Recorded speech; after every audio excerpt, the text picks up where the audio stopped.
the social media reel, people can put on a good face. And all it does is hide the hurricane of emotions and hurt that is going on in their heart, in their mind, and in their self-worth. And they're trying to figure it out. They're trying to break it down. They're trying to put the pieces back together at the same time. And they get to a point where the pain is so raw, it's so dark, that they just want the pain to stop. It's not that they want life to end. They just want the pain to stop.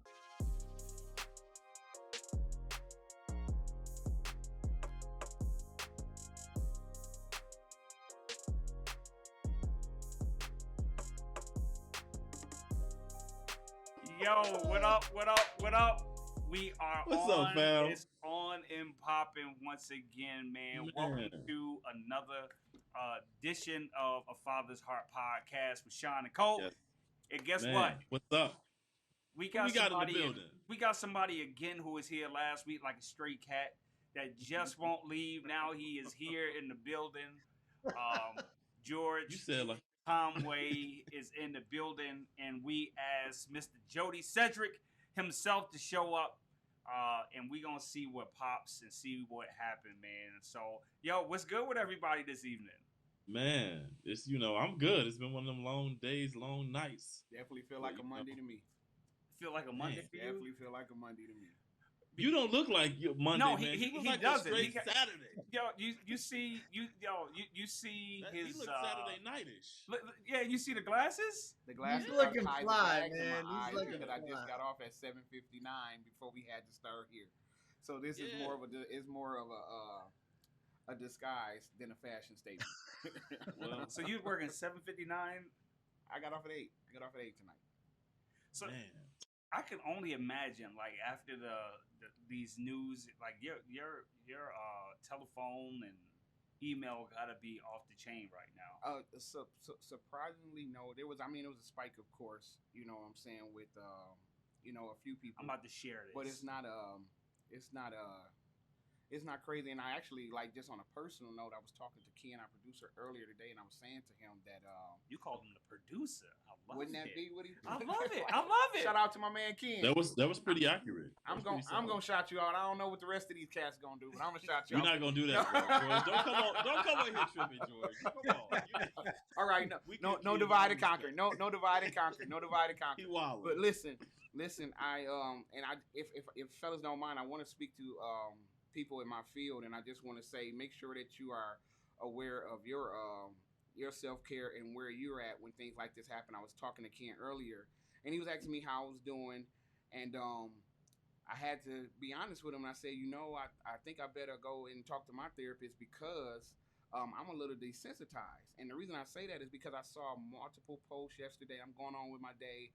And then my wife was talking about it last night because she's an Ellen fan and everything like that. And I guess best word that you can use, I was numb. And so I started, having my self-reflection at the end of the night. And I'm like, man, should I be feeling something? You know what I'm saying? And so I hear things on a daily basis because of my line of work and everything like that. So to all my colleagues out there, like, don't just, try to help everyone else, but make sure you checking your temperature when very public tragedies and different things of this nature happens, to kind of see where you at. Because like, what the last thing I have a wife, 4 kids, and a lot of people that I'm connected to, and the last thing I want to be is like desensitized and not connected and not emotionally available for the people that I love and the people that love me. So that was on my heart to say. So George, I appreciate you being transparent, man, in this space tonight. But what I also want to do, man, because there may be a couple of viewers that don't know, kind of what you do. So could you, just kind of tell us a little bit about what you do and the line of work? Gotcha. I am a clinically licensed therapist. I have a private practice here in the city of Flint. However, we see people actually throughout the country. The majority of our clients are here in Michigan. We do psychotherapy. We do counseling. As far as mental illness, mental disorders, different things of that nature, substance abuse, addiction, sometimes familial problems, and different things of that nature. So that is what I do in my day job. At nighttime, I am the host of this fabulous podcast. Yeah. I got you. I got Okay, you. You let him in, he's taking over. man. I'm waiting on his business card to pop out. So They in the car. Excuse me. I'm gonna go. Oh. No. So listen, man. I wanted to talk about this subject tonight, right? Hiding in plain sight. Um, for more than one reason, right? But it was interesting. I'm in a men's chat with probably about 15, 20 dudes. We are in there, and definitely send words of encouragement, put funny stuff in there, but put real life stuff in there, right? About checking on Right. people and holding people accountable and all of that. And somebody put that image of Twitch inside the chat, and it made me go and look, and the work that we are all in. So I go and look on his page and like, yo, like every time you see this brother, man, he is super excited, like dancing, smiling, doing all of this type of stuff. Yeah.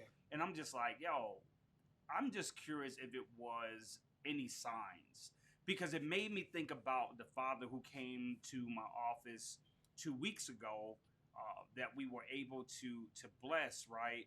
Like he was masking it, but he wasn't doing a great job at masking it. He thought he was masking it, but I can tell like something was wrong. So it took him a couple days to admittedly come and say, "All right, bro, I need help." And so we was able to do it, right? But you can see that.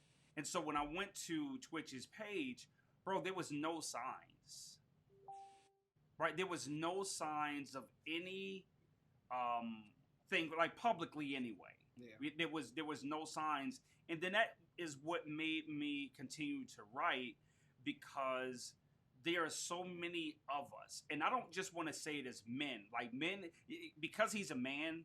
It hits home for me, but so many people are hiding in plain sight of wearing these masks, and don't feel um, like they Freedom. are the or freedom, the safety. the safety to really show and display like what's really really popping. And so it was interesting for me to go and see his page that there was no signs. And the one thing I wanted to speak upon when I wrote on there is that I can only imagine what the loved ones are feeling, because some of them have to be saying like, yo, where were the signs? Like, where were the signs? And will probably feel guilty of not being able to save him, right? And so that's why I wanted to have this conversation tonight, because I think it's needed. I think it's necessary, and I don't mind beating a dead horse. If you call it a dead horse, I don't care, right? It's something that we need to have a conversation about. So I think George is going to be our leader for tonight. I like teasing them, but real talk, man. Like, this is your expertise. I work with fathers. We all work with fathers, but this is your expertise from a clinical standpoint. And so I just want to tap in for a little bit, man, about men hiding in plain sight. So where do we go from here? Well, I guess I'll just say this, and I'll just let it flow. I think if you scroll through any one of our Instagram pages, and I don't know, I haven't necessarily scrolled through all of yours, but I don't have anything on my Instagram page that would show you Correct. me hurting, or Yep. me struggling with something, or me upset about something, or I don't necessarily know how popular it is for you to go on Instagram and or any of these public social spaces and have those kinds of real emotional experiences. I mean, I can think of what happened when I saw, I think it was Tyrese at one point really struggling with Yep. something related to his child, and the emotional or the backlash that I think he Yep. received from comedians and everyone for being emotional. So I think over time you learn that those things have to be hidden, that you have to show up in a certain filter in these public spaces to be in some ways accepted. So I don't I don't know if you're gonna find the signs in our social media, but I was. they I'm sorry. Go ahead. yeah. No, go ahead, go ahead. No, no, So no. that's just I was gonna just kind of piggyback and agree with you. Like, um, Cole, I, move over. I often tell people that because with everybody's life being so public now, people have and I'll call it, it's a bad habit of comparing or looking, and I say it all the time, like what you're seeing for the most part, because you do got some people that get on social media or whatnot and bear all, but for the most part, what you're gonna see on social media, and it don't matter what platform, is the highlight reel of people's lives. Like you're not gonna see the bloopers. But my point is, his family, and if you just listen to the story, and I'm not really too privy. I did read some things, but I read that the wife ran to the police station immediately when he left the house. Typically, our wives would not leave and run to the police station if we left the house. I'm saying that to say that she knew something was going on, and which brings me to another point. I heard I ain't gonna say so many, but I saw a few posts where people was already with the conspiracy theories and different things like that, and this don't make no sense, and what I'm saying, he didn't do this and different things like that. And I think people don't understand that sometimes it's not explainable, right? Sometimes it's not explainable, and for many people saying he looked so happy, he looked so happy, and for the life of me, I got to say this, people, happiness or a public display of happiness is not an indicator that a person is suicide safe. That if a person is suicidal, you're not going to see the majority of it because it's up here. And this is another part that people don't like to hear. And I deal with people who are the survivors. At the end of the day, it is a choice. And I say that because so many people that's here hold guilt and they blame themselves. Because when stuff like this happen, we're looking for somebody to blame, right? Those of us that are left behind, we're looking for somebody to blame, or we're looking for something to blame. And if we can't find it, then we just ultimately start blaming ourselves. Start saying, I could have said this, I could have done that. What if, and all of these things. And people carry this for a very long time when at the end of the day, it is a choice. And that sounds like super, super insensitive. And I promise I'm not. I just want to free somebody up who might be carrying that tonight. And I want you to know that you carrying that and tormenting yourself and beating yourself down and replaying every single scenario, like, you gotta move past that stage in grief and get to your recovery and your healing. I'm not saying to forget the memory. I'm not saying let it go. I'm not saying move on. I'm not saying any of those things. I'm saying your feelings of guilt and hurt and pain that you direct towards yourself is not valid because you don't know what was going on up there. What I mean by that, you don't know if sometimes it could have been influenced by substance use. You don't know if it was influenced by a chemical imbalance in the brain. You don't know, like, and people say things all the time. It couldn't have been that hard. It never gets that hard. We can't say that because you can say that for you. You can say that for you, but you can't say that for that person. Because if a person gets to a point where they feel like that's their only escape, then the best thing you can do is be a listen, be a listener. And what I mean by a listener is an active listener and an effective listener. And how do you do that? By not trying to help them the way that you want to help them, but listening to the way they're telling you that they need help. we we tend to want to solve problems right away. And so what a person is kind of expressing to us get kind of lost in the sauce because we already thinking of, well, go do this, or you got to do this. And sometimes the person is already struggling because they don't feel heard by anyone. So if they're coming to you, if somebody comes to you and express this and different things like this, the main and the primary thing that you want to do is hear them out. You want to listen and get your context clues from their conversation, not from your thoughts of how do I fix this? How do I stop this? But I want people. I know I said a lot, and I know I No, didn't no, ramble. that's good. No, No, that's exactly that is really good, and I want to bring to this point here because I think what you're saying hits home with Jody and why I asked him to come on is Jody. I know you have expressed on here um, before with Cole and I is that you um, battled with that like through with your family, and Yeah. so with you, how were you able to help your loved one when they were considering that? You know, I really appreciate what George said about when there's two things that he said that really clued in on me. One, the social media reel, people can put on a good face.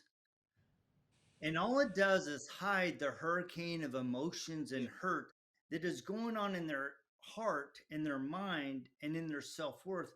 And they're trying to figure it out. They're trying to break it down. They're trying to put the pieces back together at the same time. And they get to a point where the pain is so raw, Yep. it's so dark that they just want the pain to stop. It's not that they want life to end, they just want the Yes. pain to stop. And so they get to this point where maybe it's better if I'm just gone. And when they start having those thoughts, that's when the decision, the choice is ultimately made. And, I think back on two experiences, but I think about it in particular, my daughter.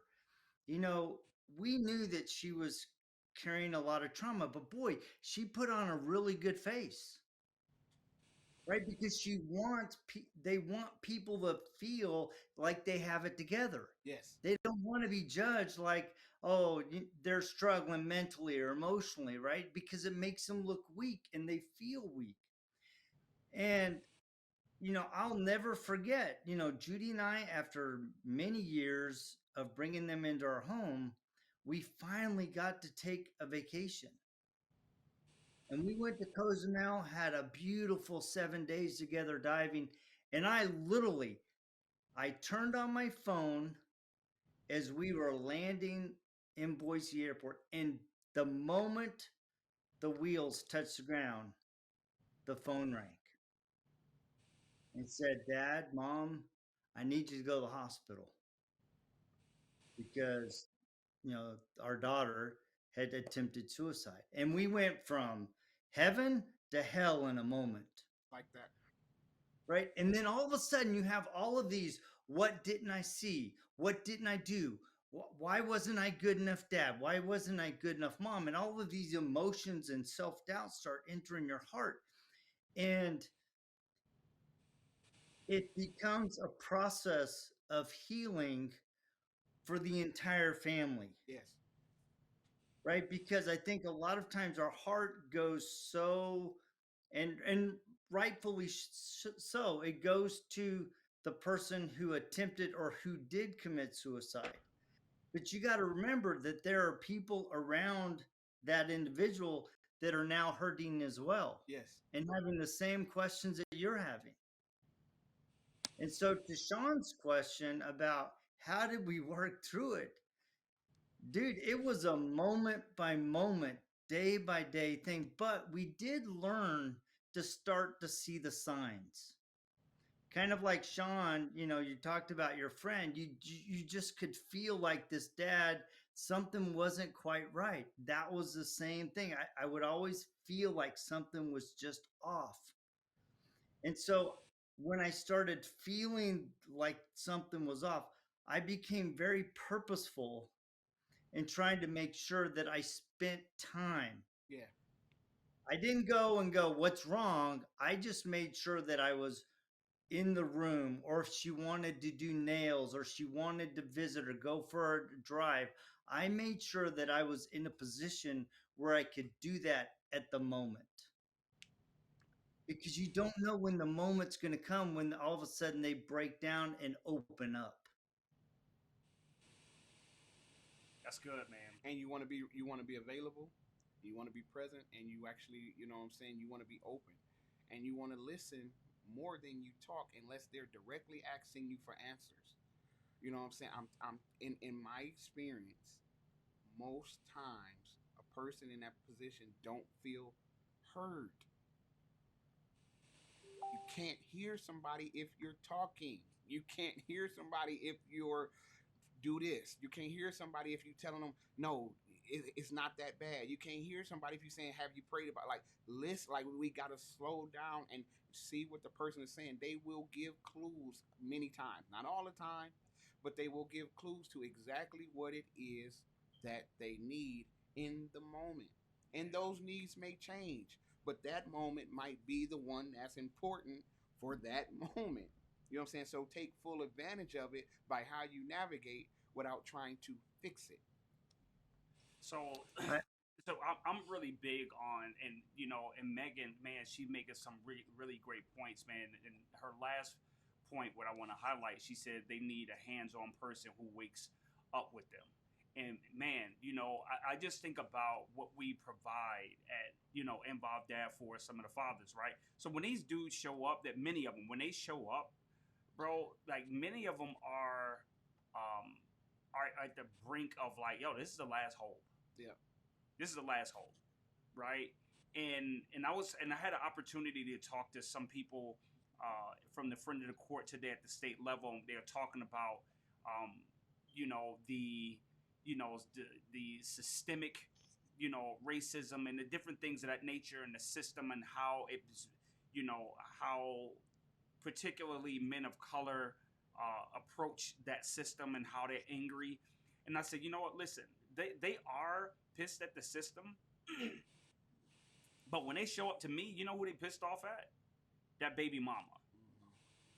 That's who they pissed off at, right? And I said, this is the thing: is that we create a space. We don't tell them, no, you can't be pissed. No, you shouldn't be pissed. And so our approach, right? Like we're talking about this because many of these guys is at their breaking point. And so we allow them to vent, but not go down a rabbit hole to where they are just going crazy and taking the rest of us with them. But we want to create a space where they can get off their chest where that has been hurting them and plaguing them for years. And so once they arrive at that place, we saying, bruh, we hear you.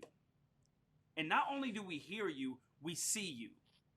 And so now, what do you need at this moment for us to help you and your family and for you to establish a stronger relationship with your baby mama? Because listen, bro, you're going to be with her for the rest of your life. As long as your children are alive, you're going to have this relationship. And so our thing is not to shut their mouth, not to cut their water off. It is to create a space for them to say, listen, I'm not the only person. I'm hurting. I'm angry. So now we can help get them to the root cause. Because what happened, it reminded me of my son. Bro, I told you guys before that he played a soccer game. They lost. He was pissed. He got in the car. He was crying. And I'm like, yo, why are you crying? Like, why are you crying? I didn't have an issue with the crying, but I needed him to identify and know why he was crying. And so when we got to the root of it, Cole, he was crying because he couldn't control what was taking place. He was pissed at the ref. He was pissed at his teammates that they lost. And the ref was doing this, the ref was doing that. I said, bro, could you control the ref? No. What can you control? And who can you control? Me. And so now I help him with that whole process of what can you control in this narrative. And a lot of times, man, it's giving people a place and help them come to their conclusion by not telling them what to think and how to think, but create a space for them to think and help them come to their own conclusion, right? With us just walking side by side with them so they can have a safe place to become healthy and whole for themselves first, because they can't be healthy and whole for others if they're not healthy and whole for themselves. It boils down to talking less and listening more.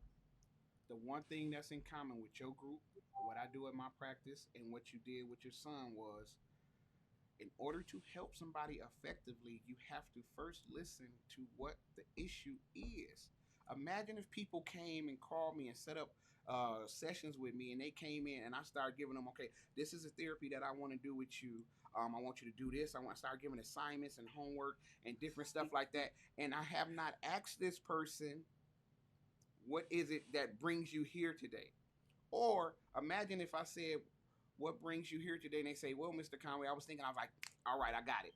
You know what I'm saying? But that's what we like. We cut people off before we get a full understanding of what it is that they're dealing with, what it is that they're struggling with, what it is that they're going through. And the more you allow them to talk, the more details you will get. And then, like, so listen, I'm not saying don't have a plan. I'm not saying don't have some problem solving things that you want to implement or things like that. But I'm saying make sure you got all the details before you do that. You know what I'm saying? And you don't get that. Talk less, listen more. Talk less, listen more. And disclaimer, sometimes that doesn't work. And I keep harping on this for a reason. When a person has made a decision. And I know people don't want to hear that because we always need a reason. But there are some unexplainables in this life that we all gonna face, that no matter how many times you rack your brain about it, no matter time how painful it is, how traumatic it is, how hurtful it is, there's not going to be rational or reasonable reasons. Can I say reasonable reasons? You can say whatever you want. Well, we'll figure it out. Yeah. As to why That's something happened that happened. And so your focus now has to be, what do I do now? And again, I'm talking to survivors because a lot of times not a lot of times, all the time, they carry the weight of it. You know what I'm saying? And I'm not being insensitive. I'm not trying to be insensitive to the person who committed the act or decided on the act, but it's people that's still here that be stuck for a long time trying to figure out how or who do or where do I point the finger. And I'm hoping somebody is listening. Like, I just want to help release you to get. I'm not gonna say get started, but to continue moving forward. So let me ask you this question. Yeah. And Cole, I want to hear from you. So George, and I know the answer to this, but I just want to say it.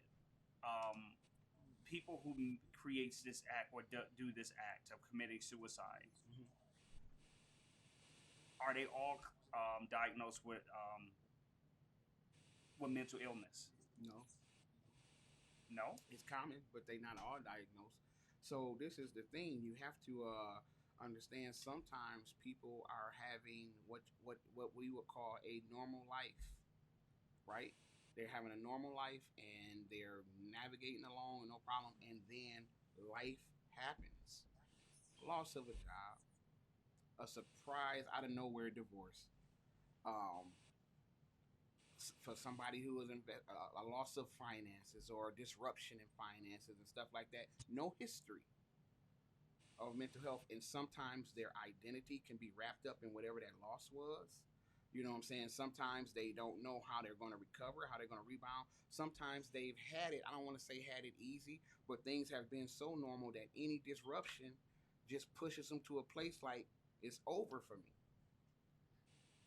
So I'm sure in retrospect, I probably could go back, or a professional probably could go back and diagnose him with something. But I guess a better way to say it is, not everybody who does the act has a history of mental illness. Let me say it that way. Yeah.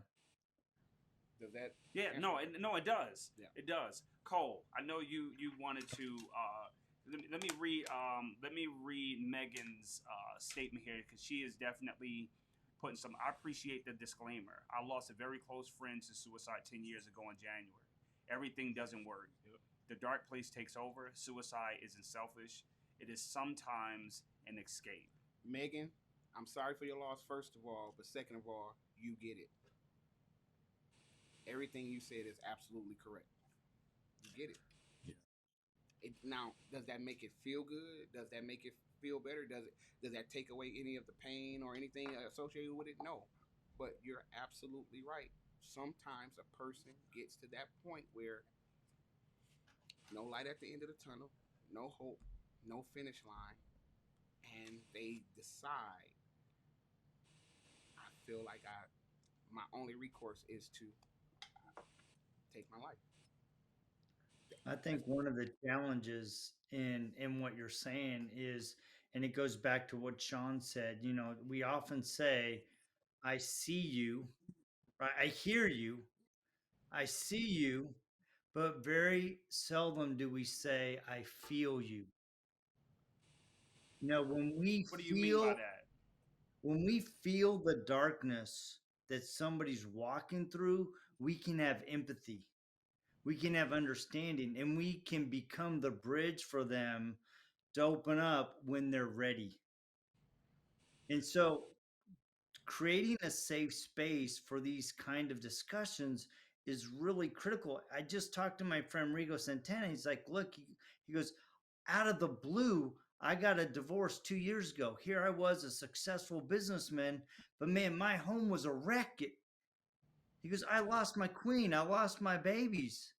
He goes, how could I be a public success but a private failure? And he goes, now I'm trying to deal with all this pain. He goes, but I didn't have anywhere to go because I didn't think anybody felt what I was going through. That's good. That's good. That's good, man. That's good. Cole, you are like you in deep thought, and you put some stuff in the chat today, and you said how it impacted you, and I'm not trying to use that word therapize you, right? But no, but honestly speaking, like, how are you feeling, bro? Yeah, I'm a processor and a listener, right? And I think one of the things that keeps popping up in my head as we're talking is that we are talking about, um, we're talking about people and men that we've worked with who have experienced, just trying to navigate their emotions and the radical feelings that come with it, but also start to think about what about people like us, right? And I think when I say people like us, I think about healers who are doing the healing work, who are often in the spaces where they're providing the services, where they're providing the support, where they're tapping in and doing all the things that you do when you want to support people. You know, what support do you have, and what support do you utilize when you are at a maybe like you're in a high profile um space, kind of like Twitch. I mean, this is a brother that yeah, what we would describe as high profile, has, in our minds, he has the resources, he has all of these things that we would describe as, it's he's educated, he knows, right? But I also think about my own situation, and I'm like, I'm trying to think, there aren't times I don't often feel safe enough to just unpack, right. the stuff that I'm carrying, and that I want to be extremely out of control. Sometimes because I always have to feel like I need to be in control, because I have to be in control for my family, I have to be in control for the community that I serve, and oftentimes I find that I lose my humanity when I'm always being the things that I'm supposed to be Yeah, for the people that I'm serving, and because of that, I don't ever feel like, and I think many people often don't feel like they can do some of the things that we're describing. So you yeah, often find yourselves in these silos. So I think for me, it's like part of, George, I heard you say, hey, I feel a little desensitized. Maybe I need to kind of go back and talk to my therapist. And I just thought to myself, I'm like, man, how many times do we use therapy when it's a crisis? But I wonder, like, how do you, George, and you can speak to this, how do you use therapy as a part of just like your daily ritual? Like, how does, one, utilizing therapy in that space yeah, versus showing up when someone unpacks, now I'm triggered, I'm yeah, traumatized, I'm in this crisis, and someone's like, oh, you need to go see a therapist. yeah, And then you see the therapist for a week or two, and maybe 3 weeks, maybe even a month. And then, okay, I'm well now. And then I just kind of go back into that pattern. So part of me just wants you to speak to, like, how do we, as professionals, but just in general, yeah. move into a space of therapy, in a way that it becomes a healthy practice and not something that shows up when we're in a crisis. Gotcha. One of the dopest compliments I ever got from a client was a client about a year and a half ago, and there was a disruption in sessions. I think it was some insurance issues or something like that, or whatever. And I can't really remember.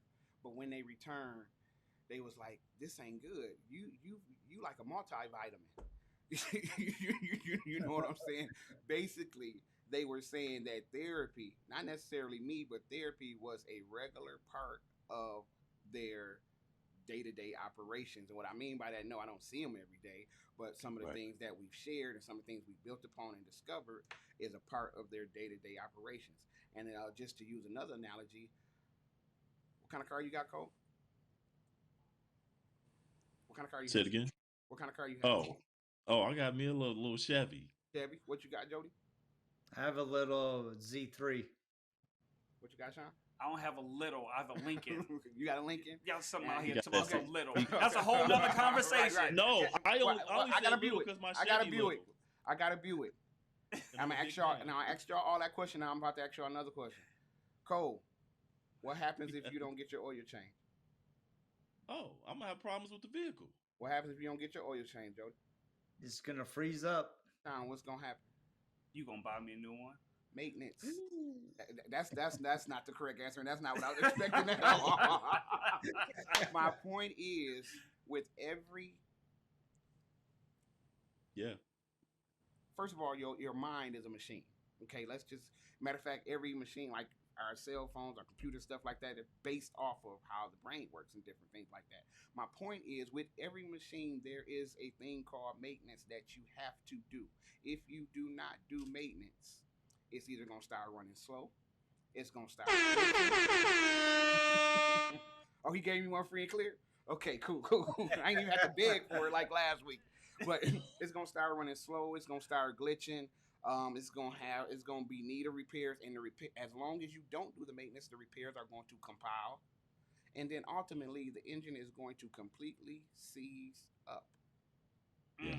People look at therapy as what we've seen on media for the psychopaths and sociopaths and different things like that, and therapy is good for them.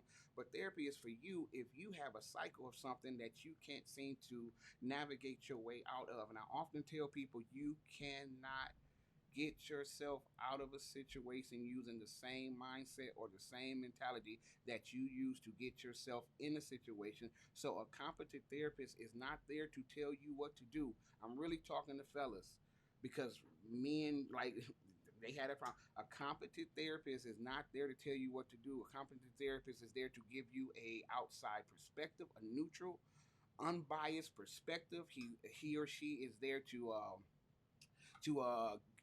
identify some possible blind spots, because a lot of times when people come to therapy, you're talking about people that you're attached to, that you deal with. When you're attached or deal with somebody, you have blind spots because there's emotion there, there's love there, there's care there, and different things like that. So the therapist's job is to bring things to your attention that might not be in the forefront to give you a better look at it so you can navigate it more appropriately, so the things that keep happening in your life that are detrimental, adverse, or non-beneficial can either be decreased or what word am I looking for? Diminished all the way. But what about Go this ahead. is my thing? But what about I'm talking to the fellas. Yeah. What about those dudes who are the breadwinners?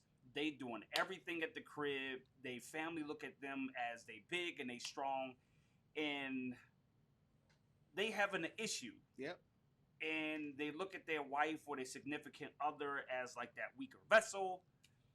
Like, how do they get to that place to be able to say, like, yo, I don't know if I can sustain our living Mm-hmm. this way without looking small or weak to their ladies, right? I mean, just like you've been killing it, and now you hit a rough patch, and you see your wife over there, she a little shook. You shook, Mm-hmm. Mm-hmm. but you like, I sure can't show that I'm shook. Society tell me I can't show that Absolutely. I'm shook. Yeah. So I think that goes back to Sean. Who is in your sphere? Who is in your network? Who are those people that you can be transparent I don't with? have anybody in my circle because I don't trust you dudes. My woman is bad. right?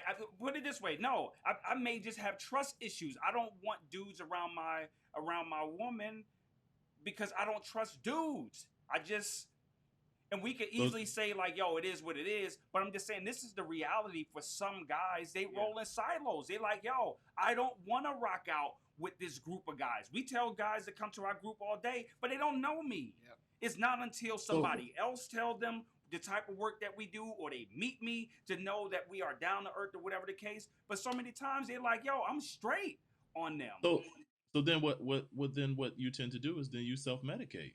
You know, you find outlets to to to express that. So whatever those things, whether they're toxic, whether it's overeating, whether it's Yeah.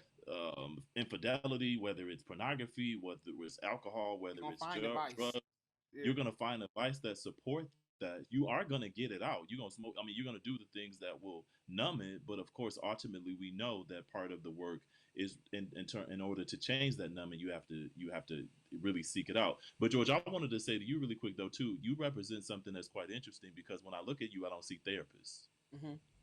right? So That's one of the things that's intentional.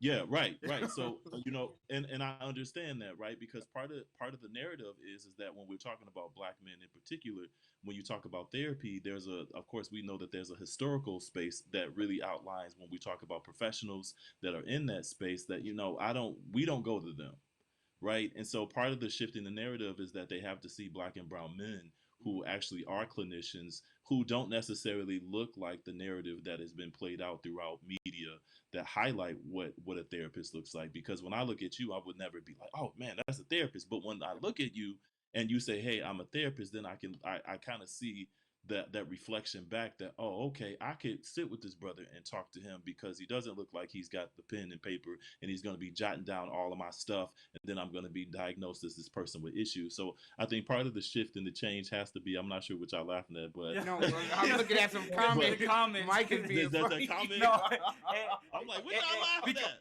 hey, because Ed said to I'm your getting my statement, feelings. yo, No, it's not you. It's Mike clowning me and Ed giving me ups. because Ed said that that George know how to speak the language, right? Because you talk about the way he looked, and then Mike came on here and said that's because George is like Neo in the Matrix. He's a beast. Ah, yeah. So Yeah. that was the funny part about it. Yeah. So But I just want to here's say, an George, important thing. Sorry, Cole, I interrupted you. Go ahead. no, go ahead, go ahead. I love the passion.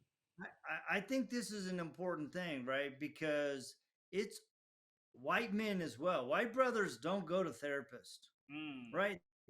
Come on, Jody. I didn't know that, There is Jody. no way. Jody, Help us that's out, my that's Jody. my bias, Jody. Help Come us on, out. No, come on. I ain't know straight that. up. I thought I we all would went. never consider until the experiences with my family. I would have never ever considered going to a therapist. Why? Straight up. Why? Right, because I'm like because I view it as weak, right? In the past I viewed it as weak, Yep. whereas now I view it as a tool, Yes. right? Because all of a sudden I have somebody that is a third party that I can unload to, and he can ask questions that make me look inward and go, you know what, have you considered, right? And make me start thinking about who I am, what I've done, who I've become, who I need to become. And all of a sudden now my mind shift has changed because I see it as a tool instead of somebody with their little notepad judging me. Yeah. Because that's what we feel, right? They're You know, taking off the look. it's listen. I try to hide my notes. I tell people that I'm writing them, but I try to hide them because I know that's the narrative. And let me just say this to you, Jody. It's I'm glad that you would say that because I'm in our culture, in our community. The response to why don't you go to therapy? That's white people stuff. Like people Right. say it regularly and commonly. They say it regularly and commonly in our culture and stuff like that. So to hear that and I, even I think in my 7-8 years of practice, I may have seen two white men. I've seen quite a few black men, but I may have seen two. And I understand, what that can be about. But like that just played into my thing. Like, well, they, people come into us that look like me, and y'all going, but I had no idea that it was like a thing. I know men, you know what I'm saying, and I know for the most part that all men, whether white, black, brown, yellow, is taught be the protector, be the provider, don't show weakness, don't show emotion, and different things like that. But from everything I knew, our race specifically, the males in our race specifically, was 100% adamantly against therapy, going to a therapist, or simply listen to another man tell me what to do, which is why I said earlier, this is not that. That's not the Yeah. job of a therapist. It's or not. Yeah. or they say just what Ken just said. Just pray about it. Let me say Just something pray to this. about it. Let me say Oh, something to this. I gotta say this. If a person come to you and they are at their wits end about an issue, about a struggle, about a problem, you don't think they already been praying? You don't think that they already been on their knees, staining their pillows, crying out, pouring the oil on themselves at every church, sowing money and everything? That is it's ridiculous it's ridiculous to assume that someone at that stage of the struggle has not had endless nights of prayer. Please stop and, praying. Please. and it sounds hollow and judgmental And dismissive. and dismissive to those that receive it, right? One of the, and I'm straight honest about white men not wanting to go to a therapist, right? Because they view it as, oh, that's what the women do. They need the therapist. They need to talk. I don't need to do it, right? One of the best things that happened to me when I was going through my dark moments is I had two friends. I had two men that one was Shon. He and I, once every 2 weeks, once every week, we would get together and we would have a personal study in the morning in the scriptures. And he'd ask me questions. What do you think about this? He'd check on me. And then my other buddy, Reed, he's a fix-it guy. But he would call me up and he'd say, hey, Jody, I feel like something's on your heart. Let's go for a drive. And he'd get in his little Solstice. I'd get in my BMW 3 and we would race around the Lake Lowell through the curvy tracks. And then we would stop at the dam and we would get out and just visit. That was my therapist. That was my brother. And that's what we need. We need to have brothers that we can go and have deep discussions about emotional things, about spiritual things, about things that are tearing up our heart. Yeah. But also someone that Homes. we can just go punch the adrenaline and get it out of our system and then sit with each other and talk. That's good. That's good. Cole, you was gonna say something, man. It's Yeah, I on was. you. Yeah, I was gonna say, just when someone says just pray about it, I've come to learn, and I think George, you echoed it too, right? The idea that sometimes it's required for us to be more of listeners than to step in and kind of give advice. I think oftentimes too, when people don't often know what to say. And so sometimes when they don't know what to say, they start fumbling through things, Yeah. because it might feel extremely uncomfortable for them, and they want to help, but they don't know how to help. So they just start rattling off things that sound Yeah. like they should be saying it and doing it. And so I think, again, part of understanding people is knowing that people also don't have the tools. And so Correct. sometimes, I think when I was going through a host of things, I would reach out to people, and sometimes people would give me bad advice and wrong information. And so before you know it, I started realizing, oh, okay, maybe I can't talk to this person and I can't talk to that person, because when I do talk to them, they actually aren't listening. But when I started to really unpack that more, I started to discover that part of it was they just didn't have the answers. And so I think sometimes we got to recognize that sometimes people just don't have the answers. Fair enough. And we're not really good at saying, I don't know, and I don't know how to help. So we just move into these things. And these are people that we love the most. So I think, again, part of understanding that is understanding that sometimes people need tools, and I think that's why this is so important. And George, I think that's why brothers like you really, really are important in the field, because I think oftentimes we just don't know. And so when you don't know, you do and say whatever it is you think and do based on what based on what Yeah. comes Sometimes with it's almost as easy. It's like a reflex. Well, it. it Yeah, sound good because You was gonna say yeah, something to what? yeah. What No, I shared. I was gonna just like admonish the brother because you was talking about that guy that you know what I'm saying. And I'm just giving it as an example. Yeah, no, right? no. But I want to talk to that guy out there that don't trust nobody, that don't want to hear nobody. And you three brothers are believers, so I'm gonna talk y'all language where it talks about in the multitude of counsels there is safety, right? You know what I'm saying? So I'm saying this to you, brother. Like if you're listening and you don't have nobody and you don't have anybody, if and you don't want anybody, if nothing changes, nothing changes. And I'm saying that to say, in order to grow. Oh, back up. I don't have a rewind button. Say it again. If nothing changes, then nothing changes. And let me tell you exactly what I mean by that. I know people didn't hurt you. I know people didn't let you down. I know your trust and your confidence has been broken. But in order to grow, to develop, to get past, to progress, to go forward, you're going to have to be open to new information, meaning you're going to have to be open to new people and new perspectives. And if this solo dolo, this standoffish approach that I'm not saying is not valid because you went through whatever you went through, but if it's not working, then it's not working.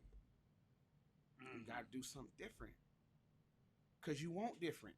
Because if you didn't, you know what I'm saying, it wouldn't cause so much turmoil. It wouldn't cause so much pain. If nothing changes, then nothing changes. Be the change. It got to start with you. That's really good, man. I going back, what you said, and just right before what Cole was talking about, having the things to say, right? One of my good friends now is working with us at Involved Dad, and I highlighted him today, right? Chuck.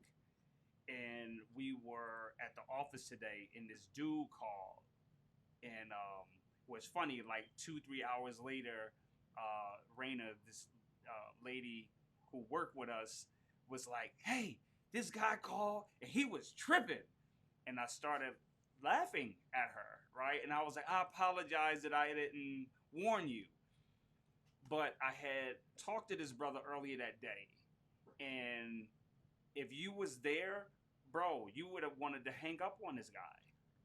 He was cussing, he was tripping, like, and then he would come back and like, "I'm sorry, it's not you." Then he'd start cussing again. He was tripping again, and I'm just sitting there and I'm listening. And I was very intentional about the words that I used. Certain things that he said, I said, "I get it." Years ago, I used to say, "Oh, I get it," or "I know what you're talking about," and that was early in the game. And then that person would say, "No, you don't." Well, how do you get it? I really didn't, because I didn't experience what they was talking about. Because when they call me out on, like, "Yeah, you know what, Shon, you just using filler words trying to connect," and that person is like, "No, I'm disconnecting because you're just saying ish just to say it." Yep. And so today with this guy, I waited for the right moments to respond to where I thought it was important, because he wasn't mad at me. He was mad at the system. And this was a white dude. He made sure I knew that he was wealthy. You know what I mean? "I got a house here. I travel 51 times out the year, and I do this and I do that." And I wasn't moved by that. Years ago, I would have been intimidated because of what he had. But I wasn't listening to all of that filler stuff of him trying to get away and try to play those games. I was listening to where his hurt and his pain was. And all I did was listen. And at the end of the day, after we got finished navigating all of that type of stuff, Chuck was like, "Oh, I see why you're not ready to give this baby away yet. I see why you still have to be here." And I said, "Chuck, listen, man, who I am as working with fathers, who I am today, bro, I didn't start out this way." Yeah. I didn't start out this way. So it's important, Cole, like going back what you said about knowing what to say. Bro, if I don't have the right words to say, if I don't know what to say, oh, your boy just sitting there. You ain't talking. I'm not saying a word. I'm just letting you talk. And I'm going to sit there. And I'm going to sit there. And guess what? And I'm going to sit there. Because eventually you will tell me what you need. Yeah. Because at the end, if I'm not responding, and even at the end of you'll say, I just want to see my kids. Boom, bingo. That's the issue. Well, what does it take to see your kids? Well, I just want this pain to stop. Bingo. How do we get the pain to stop? So if we have some takeaways tonight for the people that's listening. If you don't have anything to say, don't feel uncomfortable when it's silence.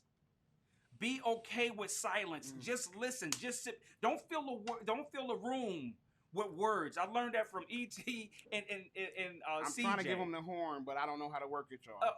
I can try twice. No, but that's real, man. It's like, yo, don't fill the room with words. Be okay with silence. Wait till they give you permission or ask for you to respond. They're gonna tell you what their pain is. They're gonna tell you what they need. So you don't have to figure it out. Eventually they'll get there. And at that moment, if you have the solution, yo, you don't what did it say, over promise and under deliver? Yeah. Don't do that. Right? And if you don't have the answer, connect them with the people who can help them come to the conclusion or the satisfaction of what they really want. So I just had to drive this part home, man, is that it takes time. You have to exercise that muscle. And then once you get comfortable, don't act like you arrive. Still be in a place like, yo, I'm still learning. So all that dude wanted at the end of the day, he was just mad at everybody. He said he cussed the judge out. He cussed because why? He was at his wit's end. At this point, he just didn't care because nobody was listening. But today I listened for a whole hour. Listen to me, a whole freaking hour. To at the end of it, he is like, okay, where do I sign up? I need to see my children. I said, my assistant will send you the link. That's the sign of somebody who feel like they wasn't being heard. Yes. That's it. It's important.